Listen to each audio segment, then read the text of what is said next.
Bismillahirrahmanirrahim. Assalamualaikum warahmatullahi wabarakatuh. Sebelum kita masuk ke bagian berikutnya, mari kita berdoa dulu.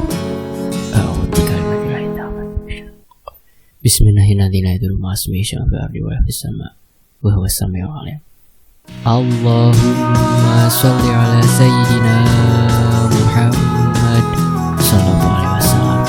Ini dia bagian berikutnya. Kusantet suamiku yang berselingkuh, karya Resti Anjayani.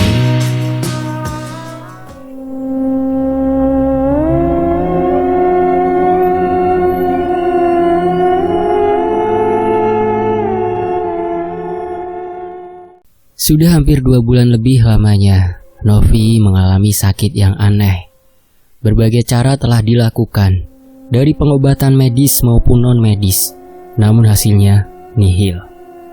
Ketika diobati, Novi hanya sembuh beberapa menit, bahkan paling lama hanya bertahan beberapa jam saja. Setelah itu kondisinya akan kembali semula. Novi menangis meraung-raung sambil memegangi perutnya yang terus membuncit. Bukan karena sedang hamil, tapi karena penyakit aneh yang sama sekali tidak ada penjelasannya. Bahkan dari dokter yang memeriksa pun tidak menemukan penyakit apapun di dalam tubuh Novi. Novi hanya diberikan obat penghilang rasa sakit oleh dokter, meskipun itu tidak berguna sama sekali. Tubuh Novi semakin hari semakin kurus. Wajah wanita cantik berusia 25 tahun itu sudah tak nampak lagi. Ayahnya Novi masuk ke dalam kamar anaknya dengan tergesa-gesa. Ia membawa seorang pria memakai pakaian serba hitam, turut serta masuk ke sana.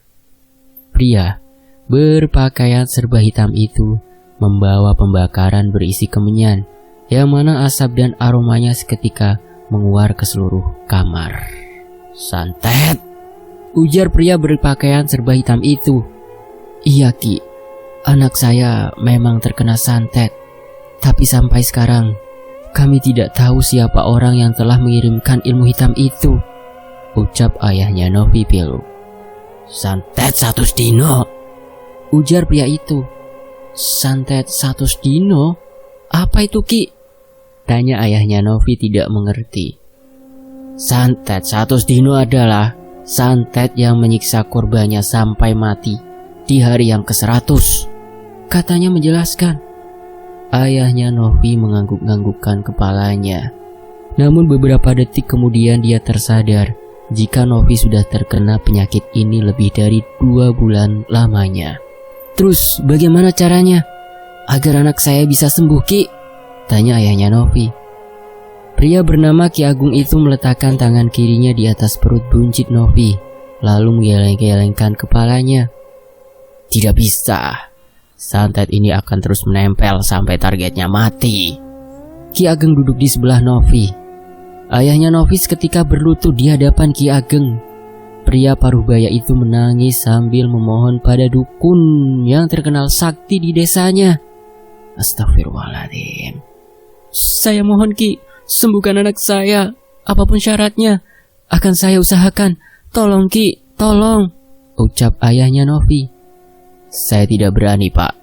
Seperti yang saya katakan tadi, santet ini akan menempel pada korban selama 100 hari, sampai korbannya meninggal dunia," ucap Ki Ageng.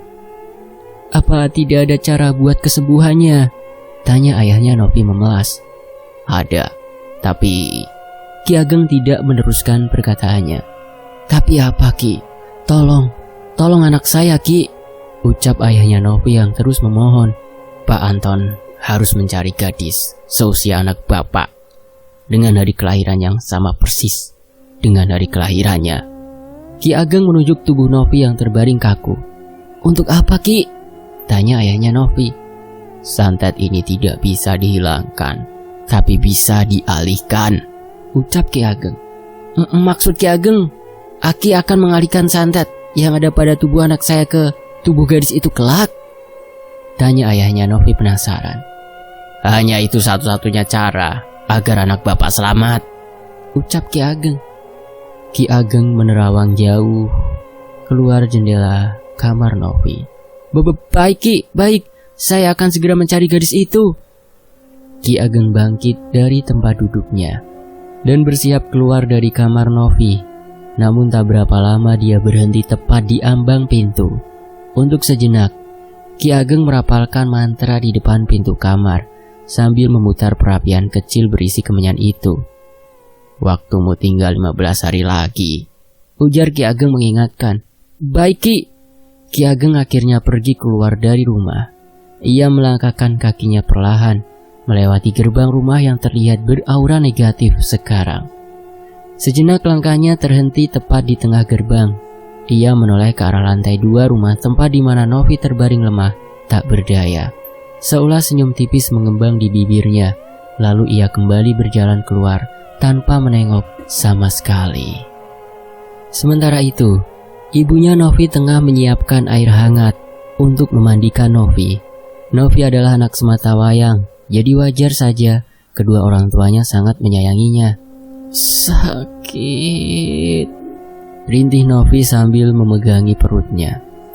"Sabar ya nak, ayah akan segera menemukan gadis lain yang akan menggantikan penderitaanmu," ucap ayahnya Novi. Tiba-tiba tubuh Novi mengejang. Tubuh yang tinggal tulang berbalut kulit menggelinjang seolah kepanasan. "Sabar nak, sabar." Ayahnya Novi berusaha menenangkan tubuh anaknya yang terus menggeliat. Tak lama kemudian mulut Novi menyemburkan darah berwarna hitam. Tak hanya darah, tapi beberapa helai rambut dan belatung. Astagfirullahaladzim. Ayahnya Novi sigap membersihkan kotoran itu dengan tangannya. Tak banyak yang dapat ia lakukan. Ia hanya bisa berharap segera menemukan gadis yang dimaksud Ki Ageng. Kedua orang tua Novi terlihat sangat sedih saat memikirkan penyakit anaknya yang tidak kunjung sembuh. Kalau saja mereka mempunyai hati, pasti mereka akan berpikir mengenai siapa saja orang yang telah Novi sakiti, lalu minta maaf, tapi nyatanya itu tidak dilakukan. Mereka hanya sibuk mempertanyakan siapa orang yang telah menyakiti anaknya itu, bukan berpikir mengenai siapa orang yang telah anaknya sakiti. Padahal orang yang mereka cari ada di dekat mereka. Seandainya mereka punya hati, pasti mereka tidak akan membiarkan anaknya itu merebut suami orang lain.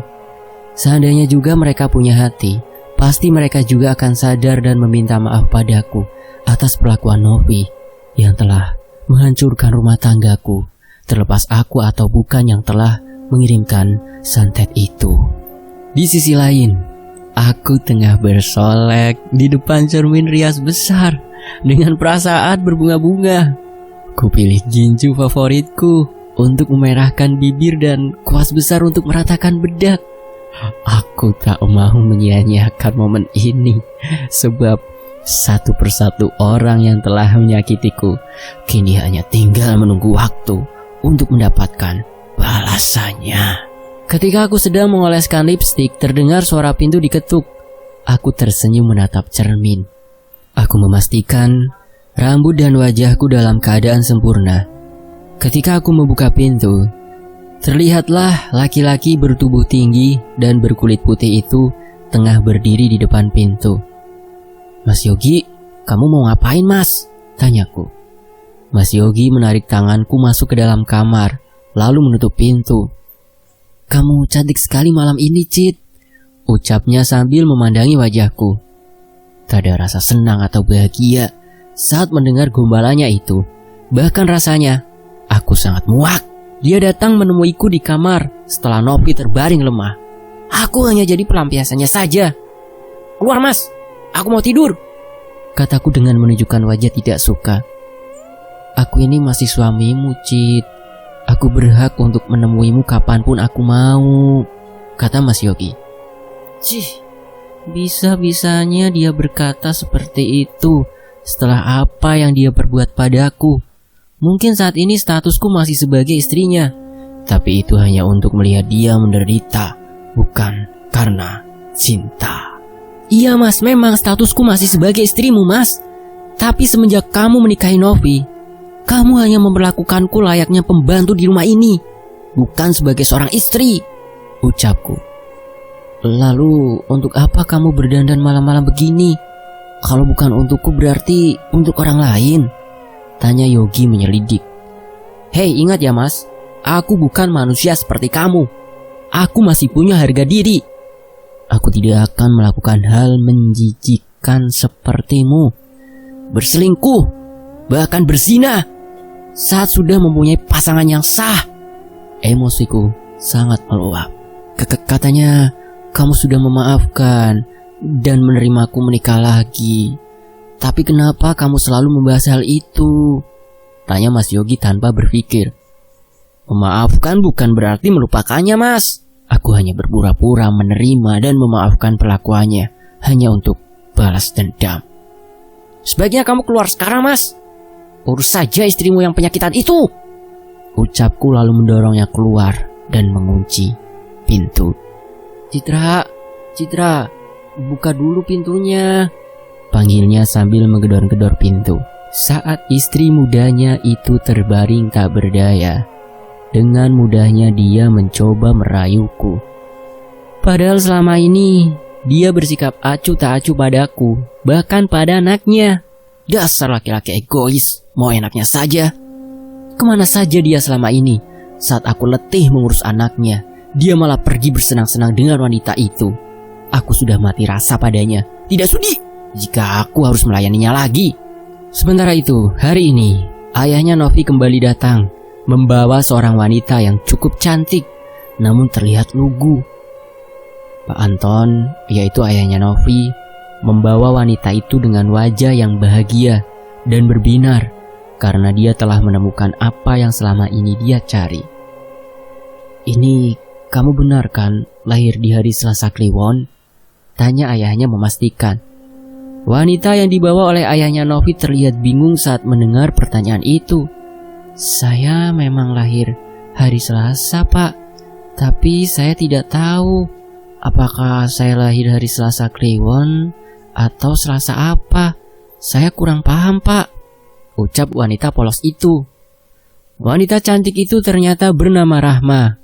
Usianya seperti sama atau tidak jauh dengan Novi. Pak Anton membawa Rahma dari sebuah yayasan untuk memperkerjakan asisten rumah tangga. Setelah dirasa ia menemukan apa yang selama ini dia cari, Pak Anton langsung membawa Rahma ke rumah dengan alasan untuk mempekerjakannya sebagai pembantu di rumah ini. Padahal di balik itu semua ada alasan terselubung yang sangat mengerikan. Pak Anton memperkenalkan Rahma pada Mas Yogi dan Bu Sekar, ibunya Novi. Aku hanya mendengarkan apa yang mereka katakan, sekaligus mencari tahu apa yang akan mereka rencanakan. Semenjak Novi sakit, kedua orang tuanya memutuskan untuk menumpang tinggal di rumah Mas Yogi dengan alasan agar bisa membantu merawat anaknya yang pesakitan dan sedang menunggu ajalnya tiba. Kenalkan, ini namanya Rahma. Dia adalah wanita yang selama ini kita cari. Ucap Pak Anton yang hampir saja keceplosan karena terlalu antusias. Maksud Bapak dia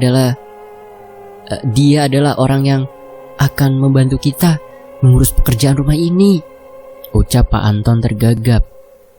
Melihat ekspresi wajah Pak Anton, aku yakin ada sesuatu yang telah dia rencanakan. Dia terlihat sangat bahagia saat membawa Rahma ke rumah ini. Wanita yang bernama Rahma itu tersenyum manis, seolah mengiyakan perkataan Pak Anton. Cit, antarkan dia ke kamarnya. Sekarang kamu tidak akan capek lagi karena dia akan bekerja di sini. Ucap Mas Yogi padaku. Aku pun membawa Rahma menuju kamar yang terletak di ujung dekat dengan dapur. Kamu aslinya tinggal di mana? Tanyaku. Saya tinggal di Pandeglang, Banten, Bu. Jawabnya yang membuatku semakin curiga. Untuk apa Pak Anton mencari pembantu yang berasal dari kota yang jauh? Padahal di sini juga banyak orang yang bisa dipekerjakan. Oh, kamu sudah menikah? Tanyaku. Belum, Bu. Usia saya sudah 25 tahun, tapi belum menikah. Jawab Rahma lagi. Usianya sama dengan Novi, dan hari lahirnya pun sama persis dengan Novi. Setelah selesai mengantarkan Rahma memasuki kamarnya, aku menyuruhnya membereskan barang-barang yang dia bawa dan menyuruhnya untuk beristirahat dulu selama 2 jam karena dia baru saja sampai di sini setelah melakukan perjalanan jauh. Aku melangkahkan kakiku menuju lantai 2. Dari kejauhan kulihat pintu kamar Novi terbuka. Karena penasaran, aku pun melangkahkan kakiku menuju kamar Novi untuk mencari tahu. Sabar ya nak, sebentar lagi puncak rasa sakitmu, ayah sudah mendapatkannya. Kamu akan segera diobati dan sembuh, ucap Pak Anton. Hari berganti, pagi ini semua orang memulai aktivitas. Mas Yogi sudah pergi berangkat bekerja ke kantor. Sementara Pak Anton pagi ini juga sudah pergi dari rumah, entah kemana. Rahma sudah mulai bekerja, membereskan rumah dan memasak. Sementara aku sesekali membantunya. Citra, saya boleh minta tolong? Tanya ibunya Novi menghampiriku. Tolong apa? Saya akan keluar rumah sebentar. Tolong jaga Novi sebentar saja. Biar Rahma yang mengurusnya. Sementara itu, saya ingin kamu mengawasinya. Karena kamu sudah tahu apa yang terjadi pada Novi, ucap Bu Sekar. Aku hanya mengangguk tanpa menoleh. Bagaimanakah juga aku harus menahan rasa kebencianku pada Novi agar ibunya tidak curiga. Rahma, tolong buatkan bubur untuk Novi, lalu suapi dia, kata Bu Sekar. Baik Bu, jawab Rahma. Ketika Bu Sekar akan beranjak pergi, tiba-tiba saja terdengar suara dering telepon. Bu Sekar menjauh dari kami saat akan mengangkat telepon yang entah dari siapa. Entah kenapa rasa penasaranku muncul. Aku mengikutinya dari belakang untuk mendengarkan apa yang dibicarakannya. Baik Pak, Ibu tidak akan pergi kemana-mana, ucap Bu Sekar. Aku pikir itu adalah panggilan telepon dari suaminya. Rambut wanita itu memangnya untuk apa Pak? Ya baik Pak, Ibu akan mencari cara untuk mengambil rambut anak itu. Begitulah dialog mereka di dalam telepon. Apa maksud dari pembicaraannya? Rambut siapa yang akan diambil? Saat Bu Sekar mendapat panggilan telepon dari seseorang yang aku pikir itu adalah dari Pak Anton, mereka membicarakan mengenai rambut yang harus diambil. Bukankah rambut seseorang itu biasanya akan dijadikan media santet? Aku mengetahui hal itu karena aku pernah melakukannya saat menyantet Novi. Apa yang sebenarnya mereka rencanakan? Aku harus tetap waspada dan mencari tahu. Bagaimanapun juga, Novi saat ini belum sepenuhnya lenyap. Mereka pasti akan mencari berbagai cara untuk menyembuhkannya. Dan aku tidak ingin hal itu terjadi. Bu Sekar menutup telepon dan aku kembali ke kamar untuk memikirkan apa yang harus aku lakukan. Di sisi lain, makanlah Novi agar kamu cepat sembuh.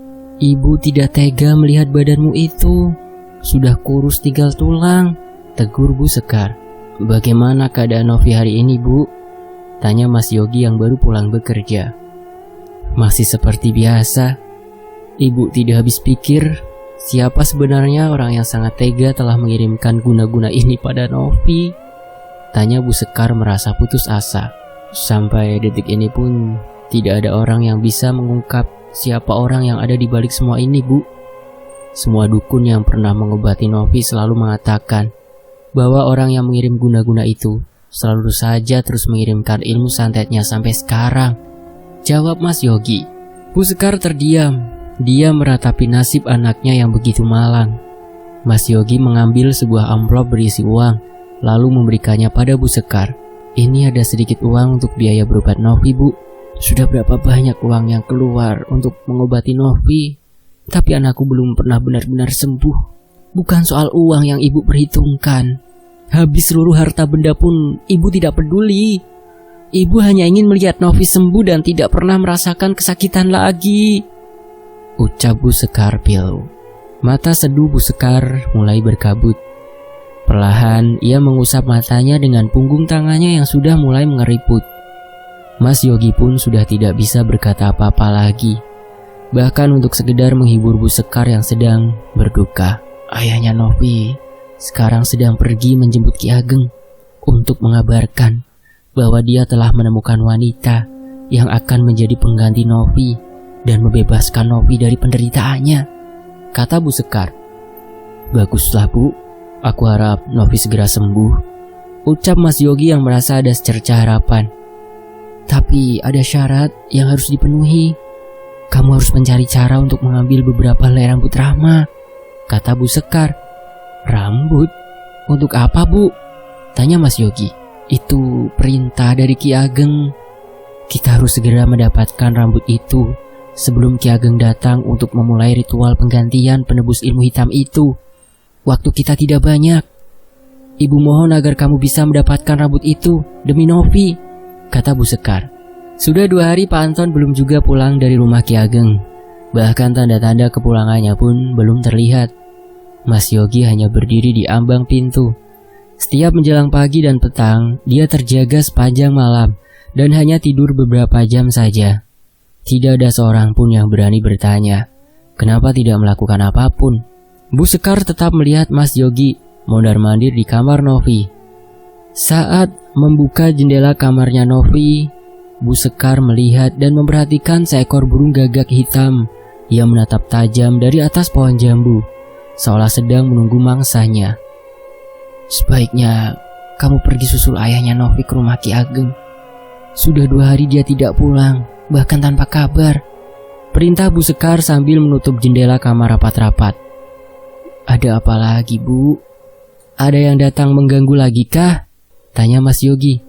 Tanpa ia sadari tubuhnya bergetar hebat semenjak Novi sakit dan dia melihat sendiri bagaimana istri mudanya itu terus-menerus dihantam dengan ilmu hitam. Sedikit demi sedikit nyalinya menciut. Mas Yogi tidak berani bicara dan bertindak gegabah. Sedikit saja kesalahan yang ia lakukan, ia takut keluarganya hancur. Baik, Bu, sebelum aku pulang, jangan ada yang keluar masuk rumah. Tutup saja semua pintu dan jendela rumah, perintah Mas Yogi. Bu Sekar mengangguk pelan, mengantarkan Mas Yogi hingga ke depan pintu. Sesampainya di ujung anak tangga, Mas Yogi berhenti sesaat. Sebelum kakinya menjejak tanah, ia merapal mantra penjaga rumah dan meniup lurus ke depan. Mau kemana kamu, Yogi? Tanya Om Irfan yang baru saja sampai di depan gerbang rumah. Langkahnya terhenti saat Mas Yogi mengangkat tangan kanannya sebagai isyarat melarang Om Irfan masuk ke dalam pekarangan rumah. Tunggu di situ, Om, jangan masuk, perintah Mas Yogi. Suara kepakan sayap burung menghentikan langkah Mas Yogi. Ia menengadah ke langit, melihat burung gagak hitam yang tadi hinggap di dahan pohon jambu terbang berputar-putar di atas kepalanya. Mas Yogi menunduk, lalu mengambil batu kecil dan melemparkannya pada burung itu. Tidak lama kemudian, burung itu pergi entah kemana. Tega sekali orang yang telah menyakiti Novi. Semoga saja dia kuat menghadapi kiriman-kiriman orang jahat, ucap Om Irfan. Langkahnya lebar mensjajari Mas Yogi yang mulai berjalan. Om Irfan merasa sangat kasihan pada Novi yang terus-menerus mendapatkan kiriman ilmu hitam dari orang yang mereka belum ketahui sampai saat ini. Tenang saja, Om. Sebentar lagi semuanya akan selesai. Aku hanya perlu bertemu dengan Ki Ageng. Dia sudah berjanji akan membantu kami untuk menyembuhkan Novi, ucap Mas Yogi penuh percaya diri. Siapa yang tidak takut kalau setiap hari hidup diintip kematian? Ada asap tentu ada api. Ada sebab tentu ada akibat. Entah apa yang terjadi pada Novi sehingga membuat seseorang begitu dendam sehingga melakukan hal sejauh ini, ucap Om Irfan mencoba mengingatkan. Om Irfan meyakini bahwa penyakit aneh Novi ini disebabkan oleh dendam kesumat seseorang yang pernah disakiti Novi. Mas Yogi terdiam, berusaha mencerna semua ucapan Om Irfan. Sejauh ingatannya, Novi belum pernah menceritakan bahwa dia sedang bermusuhan atau bertikai dengan seseorang. Dendam apa yang ditanam orang di dalam hati sehingga membuat seseorang sanggup melakukan perbuatan yang keji ini? Menurut Om, apa ini ada hubungannya dengan Citra? Tanya Mas Yogi yang tiba-tiba tersadar menyangkap bayanganku saat Om Irfan mengingatkannya. Entahlah Yogi, Om tidak bisa menuduh orang lain sembarangan tanpa bukti. Tapi yang jelas, perbuatan kamu dan Novi pada Citra pasti telah menyakitinya. Apa kalian sudah minta maaf?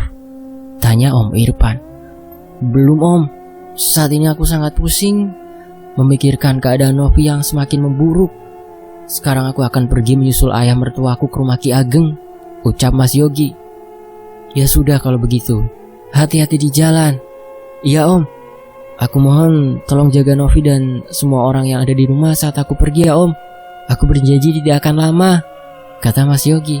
Sementara itu di sisi lain, masuk ke dalam rumah seorang dukun. Mas Yogi merasakan aura pengab dan panas. Ia menatap Ki Ageng yang memandangnya sambil tersenyum. Mas Yogi mengepalkan tangan kanannya dan menghembuskan nafas berat. Seketika udara menjadi terasa lebih sejuk. Aku tahu kau telah membawa barang yang aku perintahkan.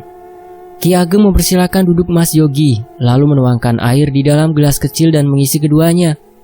Tidak banyak Ki, saya hanya membawa beberapa helai rambut Rahma, ucap Yogi lalu meneguk air yang ada di dalam gelas hingga tandas. Apa kamu yakin ini adalah rambut orang yang memiliki weton yang sama dengan kelahiran istrimu itu? Tanya Ki Ageng memastikan. Saya yakin Ki, saya sendiri yang mengambilnya. Baiklah, waktu kita tidak banyak. Tinggal 2 hari lagi santet 100 dino itu akan berakhir. Kalau kita tidak segera mengganti penebus ilmu hitam itu, maka nyawa istrimu tidak bisa diselamatkan. Saat sedang berbincang dengan Ki Ageng, muncullah Pak Anton dari sebuah ruangan. Ternyata dia tidak pulang ke rumah karena disuruh Ki Ageng untuk menyepi selama 2 hari di rumah dukun itu.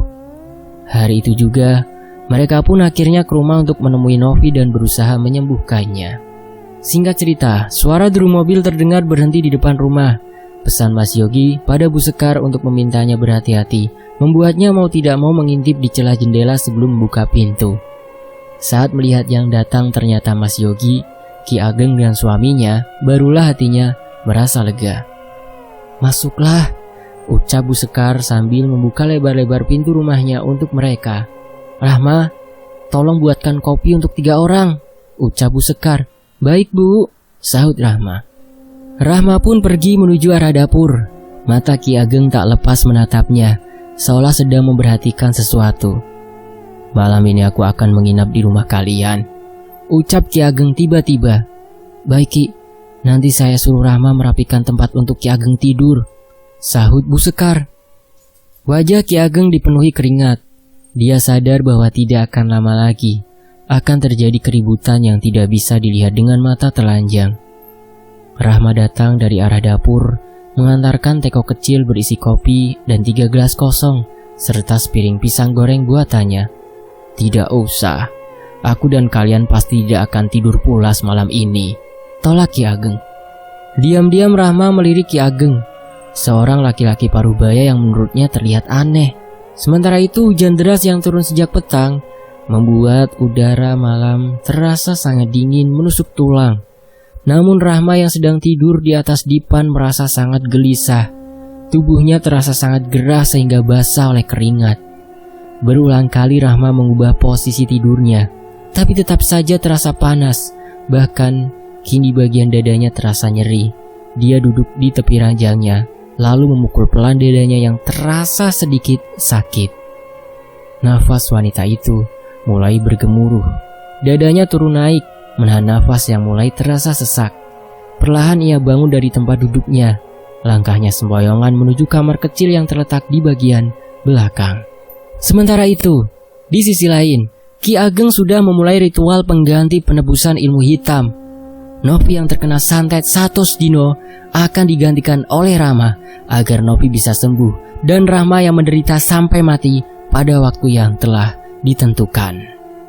Ki Ageng mulai duduk bersila, menyalakan bara pada sebuah wadah perunggu dan membakar kemenyan sehingga baunya memenuhi seluruh ruangan.